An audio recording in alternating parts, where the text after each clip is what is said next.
राजस्थान सरकार के नगरीय विकास और स्वायत्त शासन मंत्री आदरणीय श्री झाबर सिंह जी खर्रा साहब से विनम्र निवेदन करेंगे कि श्री वीर तेजा महिला शिक्षण एवं शोध संस्थान की इस वार्षिक उत्सव माननीय मंत्री महोदय की मुख्य आतिथ्य में उनका संबोधन सम्मान्य श्री झाबर सिंह जी खर्रा साहब बोले सत्यवादी वीर कुंवर तेजा जी महाराज की। वीर तेजा महिला शिक्षण एवं शोध संस्थान तेजास्थली मारवाड़ मुंडवा संस्थान के वार्षिक उत्सव और आपके एक नए बीएससी नर्सिंग कॉलेज के शिलान्यास समारोह में इस संस्थान को पोषित करने वाले इस संस्थान के नन्हे पौधे को वटवृक्ष के रूप में पुष्पित पल्वित करने में अपना सहयोग देने वाले उपस्थित सभी सम्मान्य सर्व समाज के वरिष्ठ प्रबुद्ध जन, परम सम्मान्य मातृशक्ति, युवा साथीगण और इस वीर तेजा महिला शिक्षण एवं शोध संस्थान तेजासतली का अपने अपने क्षेत्र में यहाँ से विद्याध्ययन के बाद भविष्य में नाम रोशन करने वाली सभी विद्यार्थी बालिकाएं, सबका अभिनंदन। आज के इस समारोह में राजस्थान सरकार में मंत्रिमंडल में हमारी सहयोगी माननीय श्रीमती मंजू बागमार जी, राजस्थान विधानसभा में हमारे विधायक माननीय डांगा जी, नागौर से राजस्थान विधानसभा में पूर्व में प्रतिनिधित्व कर चुके पूर्व विधायक माननीय मोहन राम जी चौधरी साहब, हमारे 13 से 18 के कालखंड में विधानसभा में हमारे साथी रहे पूर्व विधायक माननीय मेड़तिया साहब, भारतीय जनता पार्टी के जिलाध्यक्ष माननीय पोटलिया साहब, इस संस्थान के संचालन में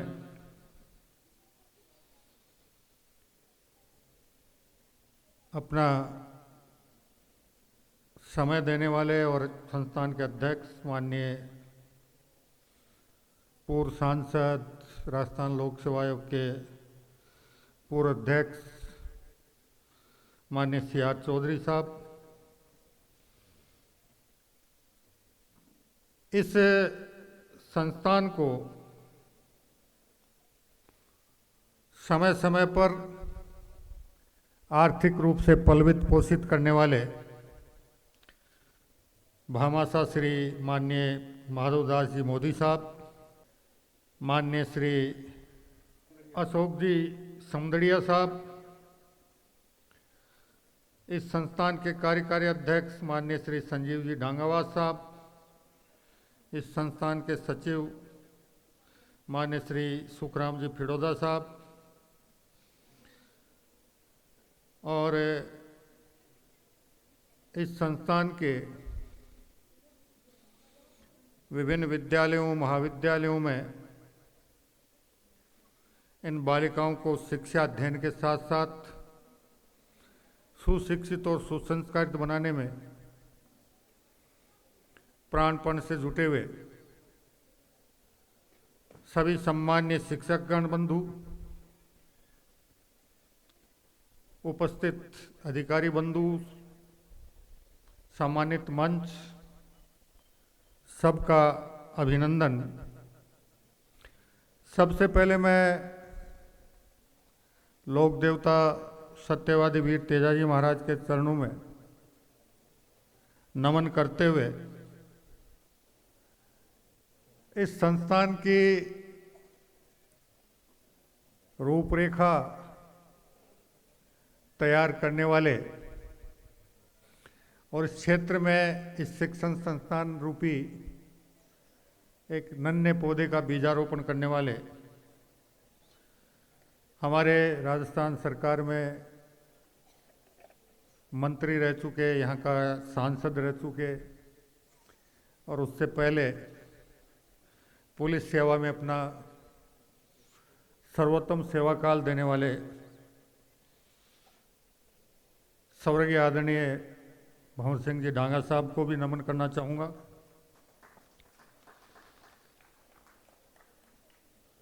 साथ ही आज के इस समारोह में अपनी गरिमामय उपस्थिति के साथ इस समारोह को गरिमा प्रदान करने के लिए पधारे सभी सज्जनों और देवियों के अभिनंदन के साथ मैं निवेदन करना चाहूँगा कि हमें भारतीय सभ्यता संस्कृति के जो 3 मूल मंत्र हैं, उन मूल मंत्रों का ध्यान रखते हुए अपने स्वविवेक से अपने जीवन में क्या करना है, कैसे करना है, इसका स्वविवेक से निर्णय लेते हुए आगे बढ़ना चाहिए।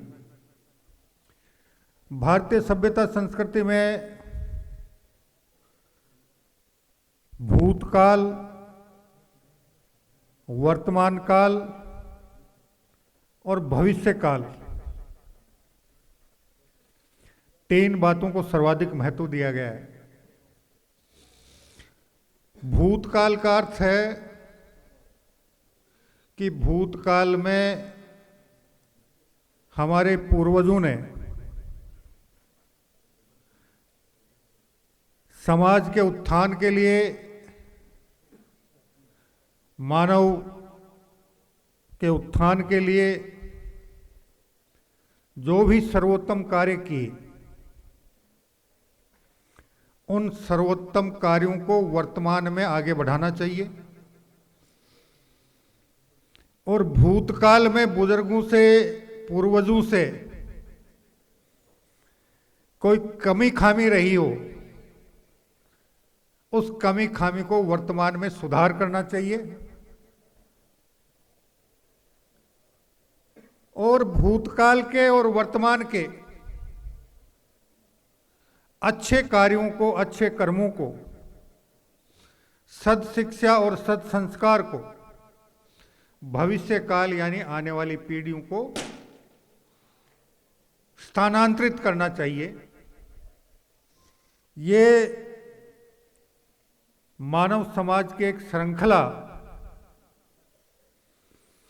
अगर सही रूप से, अनवरत रूप से चलती रहे तो राष्ट्र भी उन्नति और प्रगति के मार्ग पर, विकास के मार्ग पर तेजी से आगे बढ़ता है। समाज भी उन्नति, प्रगति और विकास के मार्ग पर तेजी से आगे बढ़ता है और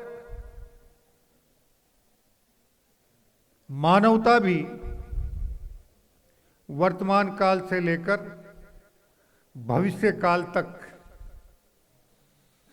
और सहयोग का भाव पैदा करती है। जब हम भारत के पुरातन काल पर दृष्टिपात करते हैं तो भारतवर्ष में गुरुकुल के माध्यम से एक ऐसी सुदृढ़ शिक्षा पद्धति थी जो समाज द्वारा पलवित पोषित होती थी। गुरुकुल के आचार्य अपने शिष्यों को उनकी क्षमताओं के अनुसार, उनकी रुचि के अनुसार विभिन्न विधाओं में पारंगत करते थे और समाज मिलकर उन गुरुकुलों का आर्थिक रूप से पालन पोषण करता था। आज मुझे कहने में कोई संकोच नहीं है कि वीर तेजा महिला शिक्षण एवं शोध संस्थान तेजाश्री जैसे संस्थान उन पुराने गुरुकुलों की तरह ही हैं जिन्हें समाज के विभिन्न वर्गों द्वारा पलवित पोषित किया जाता है और सर्व समाज की भावी पीढ़ी की बालिकाओं को सुशिक्षित और सुसंस्कारित बनाने के पुनीत कार्य में अपना योगदान देते हुए ऐसे संस्थानों को आगे बढ़ाने में, विकसित करने में अपना महत्वपूर्ण योगदान देते हैं। मैं उन सभी का भी हार्दिक अभिनंदन करना चाहूँगा जिन्होंने पिछले 30 साल में इस संस्थान को पुष्पित पल्वित होने में अपनी मेहनत की कमाई का अंश प्रदान कर या नैतिक रूप से इस संस्थान को समर्थन देकर इस संस्थान को पुष्पित पल्वित करने में अपना योगदान दिया है। उन सब का भी मैं हृदय से हार्दिक अभिनंदन करना चाहूँगा और उम्मीद करूँगा कि ये कार्य निरंतर चलते रहना चाहिए ताकि ऐसे संस्थानों से हमारी बेटियां सुशिक्षित और सुसंस्कारित होकर समाज में परिवर्तन की वाहक बन सके। मैं निवेदन करना चाहूँगा, अभी 25 दिसंबर 2025 उदयपुर में अभी हमारे पंजाब के महामहिम राज्यपाल महोदय गुलाब चंद जी कटारिया, उन्होंने 30 साल पहले स्वर्गीय सुंदर सिंह जी भंडारी स्मृति संस्थान के नाम से एक संस्था बनाई और वो आदिवासी क्षेत्र के राजकीय विद्यालयों में पढ़ने वाले उन बालक बालिकाओं को पुरस्कृत करते हैं। गत वर्ष तक उनको पुरस्कृत करते थे जिन्होंने माध्यमिक और उच्च माध्यमिक, जो राजस्थान माध्यमिक शिक्षा बोर्ड द्वारा परीक्षा आयोजित होती है, उसमें 80% से ज़्यादा अंक प्राप्त करते थे। अब की बार उनका आदेश हुआ कि आपको हमारे इस समारोह में आना है। मैं उदयपुर पहुंचा। उदयपुर पहुंचने के बाद पता चला कि उस आदिवासी क्षेत्र में राजकीय विद्यालयों में पढ़ने वाली बालक बालिकाएं जिन्होंने 80% से ज़्यादा अंक प्राप्त किए, उनकी संख्या 1500 से ऊपर निकल गई। तो उन्होंने एक परिवर्तन करने का निर्णय लिया कि हमारे ट्रस्ट की आर्थिक क्षमता इतनी नहीं है कि हम 1500-2000 बालक बालिकाओं को पुरस्कृत कर सकें, और उन्होंने 90% से ऊपर अंक प्राप्त करने वाले बालक बालिकाओं को पुरस्कृत करने का निर्णय लिया। वो संख्या भी 500 से ऊपर निकल गई। सारे समारोह पे बाद जब उनको पुरस्कृत करने का समय आया, मैं आश्चर्यचकित रह गया कि पुरस्कृत होने वाली विद्यार्थी बालक बालिकाओं में विद्यार्थी बालक मात्र 47 थे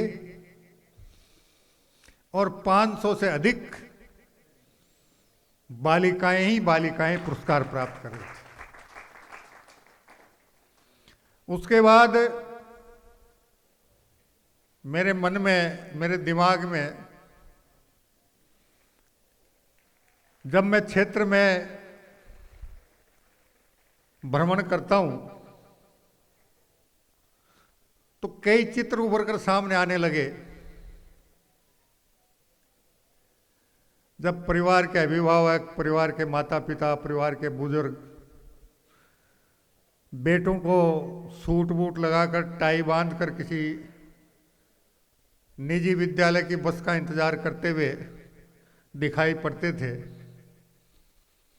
और बेटियां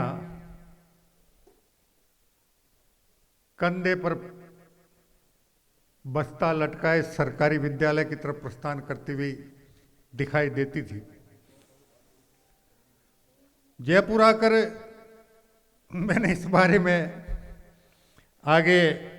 जानकारी लेने का प्रयास किया तो पिछले 8-10 वर्ष में राजस्थान लोक सेवा आयोग के परीक्षा परिणाम, जो राजस्थान प्रशासनिक सेवा का परिणाम होता है, उसकी मेरिट का अध्ययन करना शुरू किया तो पता चला कि टॉप 10 की मेरिट में से न्यूनतम 6 स्थानों पर बेटियां कब्जा कर रही। उसके बाद मैंने राजस्थान भारत के संघ लोक सेवा आयोग, जो भारतीय प्रशासनिक सेवा की परीक्षा आयोजित करता है, उसके पिछले 8-10 साल के परीक्षा परिणाम को खंगालना शुरू किया तो वहां भी पता चला कि सर्वाधिक मेरिट जो 1 से 10 तक की थी, उसमें भी न्यूनतम पिछले 10 वर्षों में 6 स्थानों पर बेटियों का कब्जा रहा है। उसके बाद विभिन्न प्रकार की नीट और दूसरी प्रतियोगी परीक्षाएं थी, उनके 5-7 साल का परीक्षा परिणाम का अध्ययन किया तो उनमें 10 में से 7-7, 8-8 स्थानों पर बेटियों का कब्जा था। विभिन्न विश्वविद्यालयों की स्नातक और स्नातकोत्तर कक्षाओं के परीक्षा परिणाम जो भी नेट पर उपलब्ध हो पाए उनको देखा तो उनमें भी 10 में से 6, 7, 8 स्थानों पर बेटियों का कब्जा था,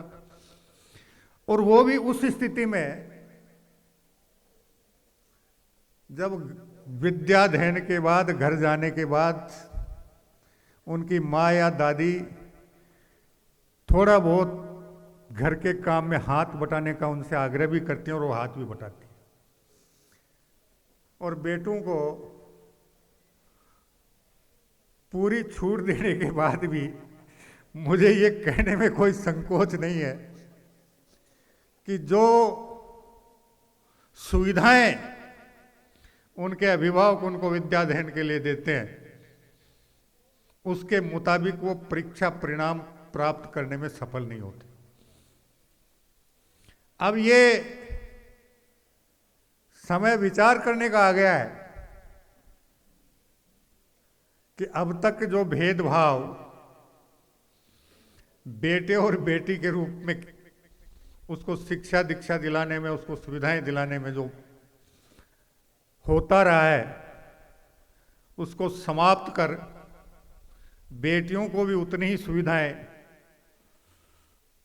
शिक्षा, सदशिक्षा और सत्संस्कार ग्रहण करने के लिए देनी चाहिए, क्योंकि ये भी एक पूरे विश्व में स्थापित तथ्य है कि जिस राष्ट्र की मातृशक्ति सुशिक्षित और सुसंस्कारित होती है, उस राष्ट्र को विकसित होने से, उस राष्ट्र को पूर्ण रूप से आत्मनिर्भर होने से, उस राष्ट्र को शक्ति संपन्न होने से, उस राष्ट्र को सशक्त और सबल होने से दुनिया की कोई भी ताकत नहीं रोक पाती है। और अगर हम भारतवर्ष के इतिहास पर दृष्टिपात करें तो इस राष्ट्र में ऐसी ऐसी साहसी और विदुषी मातृशक्ति हुई हैं जिन्होंने पुरुषों से ज्यादा सामर्थ्य भी दिखाया है, विद्वता भी दिखाई है और विदेशी आक्रमण के समय हमारे राष्ट्र में बहुत सी ऐसी महिला शासक रही हैं जिन्होंने उन आतताइयों आक्रमणकारियों को ऐसा मुंह तोड़ जवाब दिया कि वो वापस लौटकर भारतवर्ष की तरफ कुदृष्टि करने का साहस नहीं कर पाए। लेकिन हमारा दुर्भाग्य ये रहा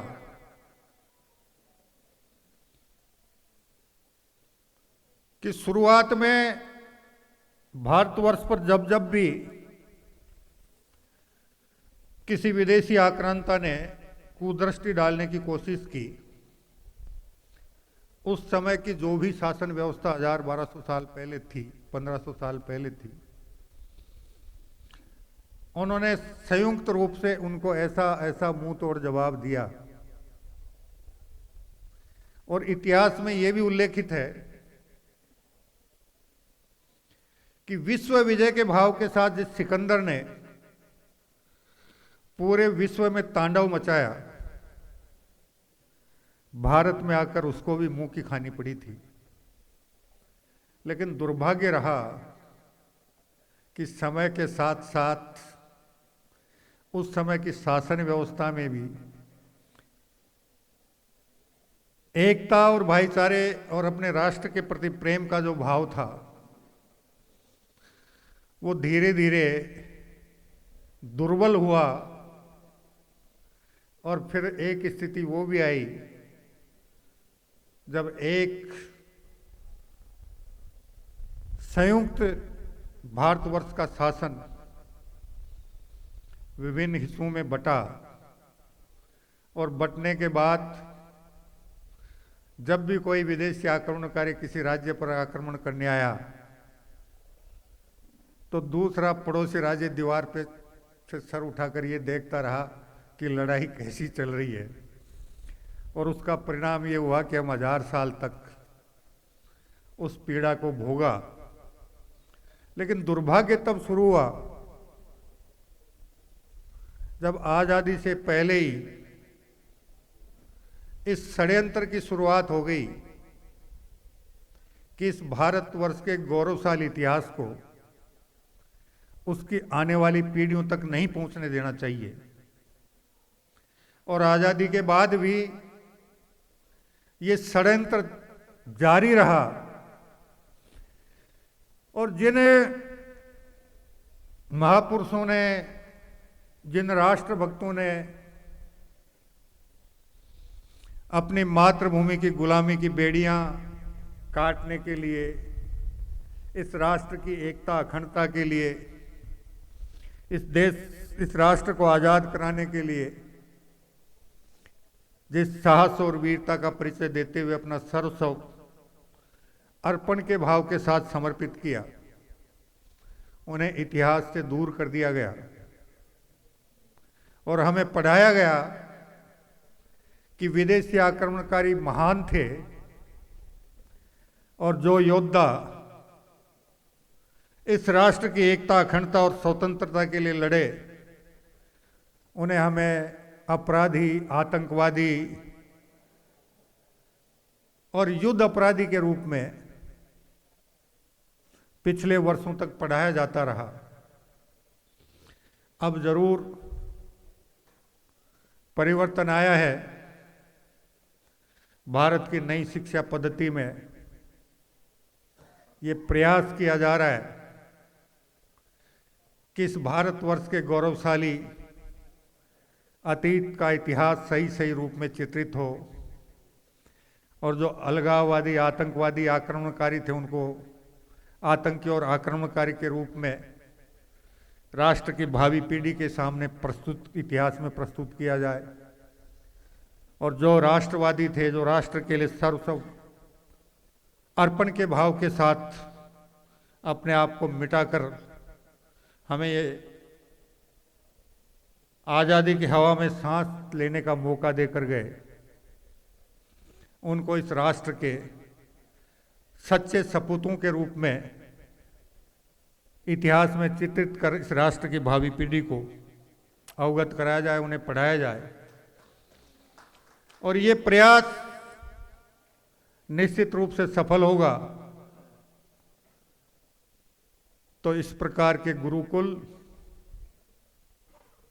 राष्ट्र की भावी पीढ़ी को सुशिक्षित और सुसंस्कारित बनाने के लिए पुष्पित पल्लवित होंगे। और जब ये राष्ट्र की भावी पीढ़ी सुशिक्षित और सुसंस्कारित बनकर एक जिम्मेदार नागरिक के रूप में समाज के बीच आएगी, तो आज़ादी के 100 साल पूरे होते होते भारतवर्ष निश्चित रूप से दुनिया का सबसे विकसित राष्ट्र बनेगा,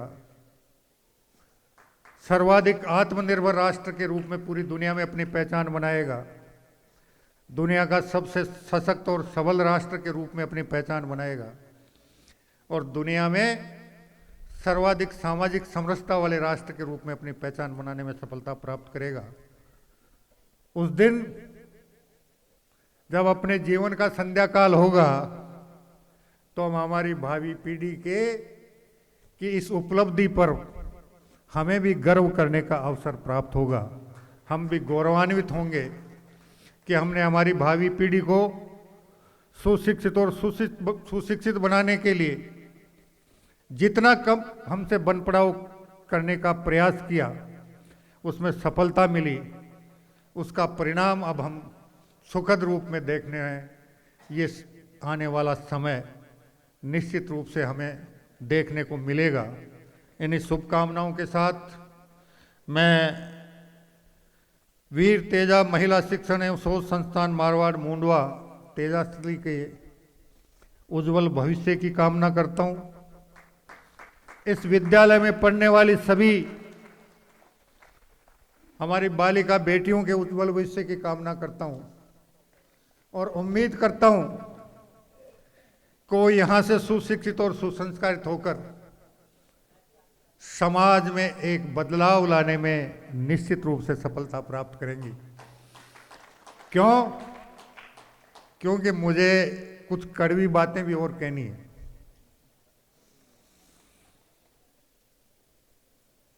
समाज में किसान और मजदूर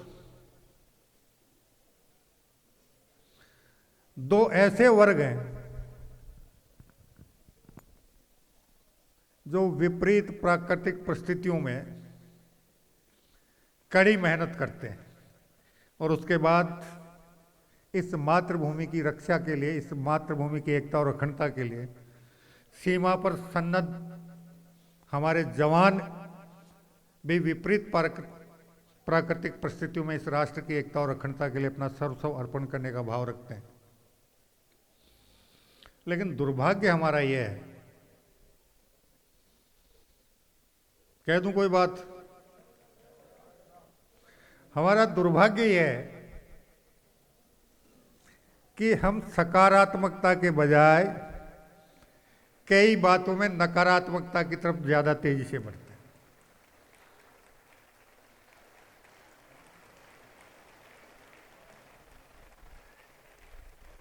दोनों समाज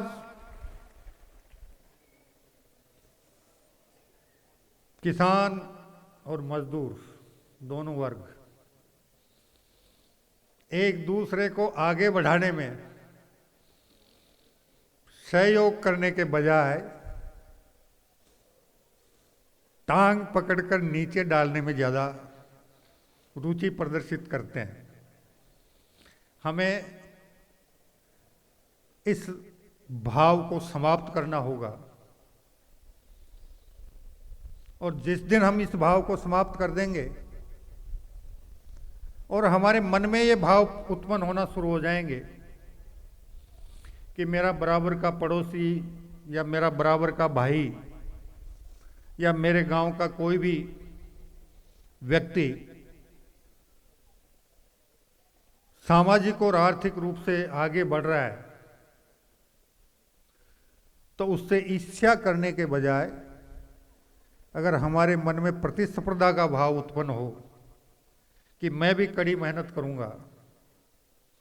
कड़ी मेहनत करके आर्थिक उपार्जन करूंगा, आर्थिक उपार्जन करके मैं मेरे परिवार की भावी पीढ़ी को सुशिक्षित और सुसंस्कारित बनाऊंगा, ताकि उसका जीवन भी सुखमय बने और हमारे जीवन का संध्या काल भी सुखमय बने। अगर हम ये भाव अपने आप में सकारात्मक रूप से उत्पन्न कर लें तो दुनिया की कोई ताकत नहीं है जो आपको आगे बढ़ने से, आपको समृद्धि के शिखर तक पहुंचने से रोक सके। दूसरा, ये दोनों ही वर्ग मैं पिछले 50 साल से अध्ययन कर रहा हूं। हर 2, 3, 4 साल में एक कुरीति छोड़ते हैं और एक नई कुरीति अपने सिर पर ओढ़ लेते हैं। मैं कभी कभी सोचता हूं, आपका मारवाड़ और मेवाड़ आज़ादी से पहले शिक्षा के क्षेत्र में बहुत आगे था। बाड़मेर जैसे मरुस्थल के जिले में किसान वर्ग में चाहे बालक हो चाहे बालिकाएं हों, जिन्होंने उच्च शिक्षाएं ग्रहण की, आपके यहाँ शिक्षा का बहुत प्रचार प्रसार हुआ। हमारे शेखावाटी में तो झुंझुनू जिले में आपसे बहुत बाद में शिक्षा का प्रसार हुआ था। कभी कभी देखता हूं कि बीच में एक कालखंड ऐसा भी आया जब आप शिक्षा के क्षेत्र में गोता लगा गए, लेकिन पिछले 10-15 वर्ष में आपका मारवाड़ और मेवाड़ क्षेत्र वापस तेजी से ऊपर निकला है। और जब भी भारतीय संघ लोक सेवा आयोग या राजस्थान लोक सेवा आयोग का परीक्षा परिणाम आता है और जब उससे पता चलता है कि बाड़मेर, जैसलमेर, जालौर, सिरोही, जोधपुर, नागौर जैसे जिलों के गांव ढाणी में रहने वाले हमारे युवा साथी इन प्रतियोगिताओं में सफलता प्राप्त कर भारतीय प्रशासनिक सेवा और राजस्थान प्रशासनिक सेवा में स्थान प्राप्त कर रहे हैं, तब महसूस होता है कि उस खोया हुआ आज़ादी के पहले का वैभव मारवाड़ और मेवाड़ क्षेत्र वापस प्राप्त कर रहा है। और आपकी देखा देखी हमारा क्षेत्र भी इस दिशा में आगे बढ़ता है। मैं जो भी सृष्टि की संचालक शक्ति है, परमपिता परमात्मा कहें या कुछ भी कहें, उससे यही प्रार्थना करूंगा कि आपका ये सकारात्मकता का भाव दिन दूना रात चौगुना बढ़ता रहे और एक दूसरे के आपसी सहयोग से सर्व समाज को आगे बढ़ाने में आप सफलता के मार्ग पर, सफलता के शिखर तक पहुंचने में सफलता प्राप्त करें। इन्हीं शुभकामनाओं के साथ आप सभी का पुनः हृदय से अभिनंदन। जय हिंद, जय भारत, वंदे मातरम।